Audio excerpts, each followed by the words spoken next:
چین نے اور رشیا نے اس میں ووٹ ڈالا ہی نہیں اور نہ انہوں نے ویٹو کیا. وہ چاہتے اس کو ویٹو کر دیتے لیکن انہوں نے ویٹو نہیں کیا. انہوں نے کہا ٹھیک ہے آپ, کیونکہ عرب ممالک کے ساتھ وہ اپنے تعلقات بھی خراب نہیں کرنا چاہتے.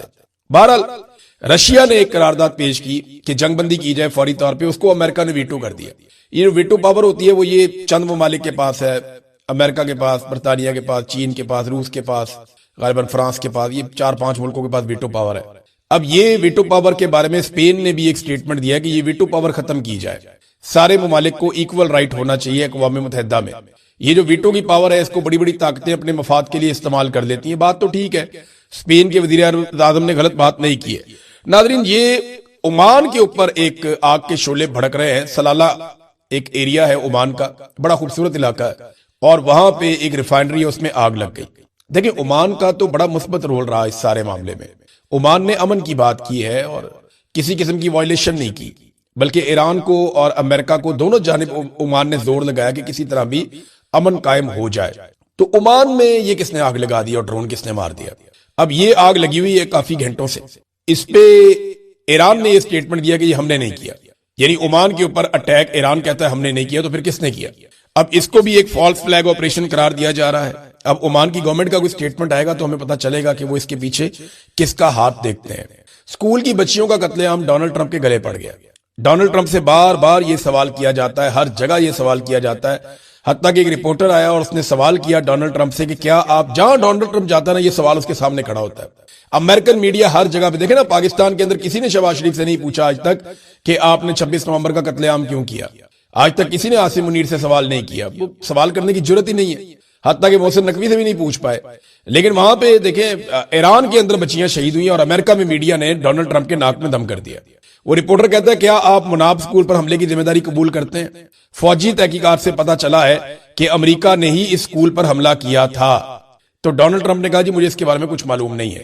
اور اب امریکہ سے ایک اور خبر آ رہی ہے, یہ حملہ ہمارا غلط ہو گیا تھا اور ہمارا ٹارگٹ ہٹ نہیں ہوا تھا اور یہ میزائل غلط سمت میں چلا گیا تھا, یہ ایک غلطی ہو گئی ہے.